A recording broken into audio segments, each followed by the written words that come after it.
அஸ்ஸலாமு அலைக்கும். ஃப்ளை நுஜூம் ஹாஜிமார்களே, நாமெல்லாம் உம்ரா பயணம் செய்ய இருக்கின்றோம். விரைவில் நாட்கள் நெருங்கிக் கொண்டே இருக்கின்றன. உம்ரா என்றால் என்ன? உம்ரா செய்யக்கூடிய அந்த கிரிகைகள், அமல்கள் என்ன என்று நமக்கு பல பேருக்கு தெரிந்த ஒன்றுதான். இருந்தாலும் சிறிய ஞாபகத்திற்காக ஸல்லல்லாஹு அலைஹி வஸல்லம் அவர்கள் காட்டி தந்த வழிமுறை, ஒரு குறிப்பிட்ட எல்லையை கடக்கும் பொழுது, அந்த மக்கமா நகரை நோக்கி உம்ராவிற்காக பயணப்படும் பொழுது, அந்த எல்கையை தாண்டும் பொழுது உம்ராவுடைய எஹ்ராம் துணி அணிந்தவர்களாக லப்பைக் அல்லாஹும்ம லப்பைக் என்ற தல்பியாவோடு அந்த ஆலயத்தை நோக்கி நாம் முதலாவது பயணப்படுவோம். முதலாவது எஹ்ராம் துணி அணிந்திருக்க வேண்டும். அதே போன்று இரண்டாவது மக்கமா நகரை நோக்கி சென்று அந்த இறை இல்லமாம் கஅபாவை 7 முறை சுற்ற வேண்டும். அதுதான் ஒரு தவாஃப் செய்திருக்க வேண்டும்.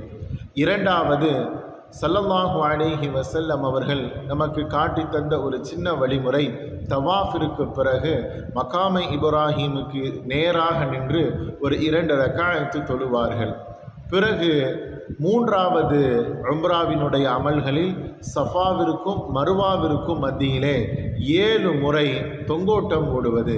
இங்கிருந்து அங்கு ஒன்று, அங்கிருந்து இங்கு ஒன்று. அதாவது சஃபாவிலிருந்து மருவாவிற்கும், மருவாவிலிருந்து சஃபாவிற்கும் நாம் செல்வது. இப்படி 7 முறை செல்வதும், அதே போன்று நான்காவது உம்ராவிற்கு பிறகு தங்களுடைய முடிகளை களைந்து விடுவதோ அல்லது குறைத்து கொள்வதோ, இந்த 4ம் தான் உம்ராவினுடைய அமல்களாக இருக்கின்றது. ஞாபகம் வைத்துக் கொள்ளுங்கள். ஒன்றாவது எஹ்ராமுடைய ஆடை, ஆணாக இருந்தால் வெள்ளை ஆடையை கட்டிக்கொள்வது, பெண்கள் தாங்கள் உடுத்திருக்கின்ற ஆடை அல்லது புர்கா அணிந்து கொள்வது. இரண்டாவது அதே போன்று நாம் மக்கமா நகர் நோக்கி சென்று அந்த கஅபாலயத்தை 7 முறை சுற்றி வந்த அந்த தவாஃபை நிறைவு செய்வது. மூன்றாவது சஃபாவிற்கும் மருவாவிற்கும் மத்தியிலே நாம் தொங்கோட்டம் ஓடுவது. நான்காவது உம்ராவிற்கு பிறகு தங்களுடைய முடியை களைந்து கொள்வது அல்லது குறைத்து கொள்வது. இந்த 4ம் தான் உம்ரா. இந்த 4ஐயும் நாம் செய்துவிட்டால் நாம் ஒரு உம்ராவை நாம் நிறைவு செய்து விடுவோம் இன்ஷா அல்லாஹ். நாம் ஃப்ளை நுஜூமின் மூலமாக 4 உம்ராக்கள் செய்ய இருக்கின்றோம். வல்லநாயன் நம்முடைய உம்ராவை கபூல் செய்வானாக.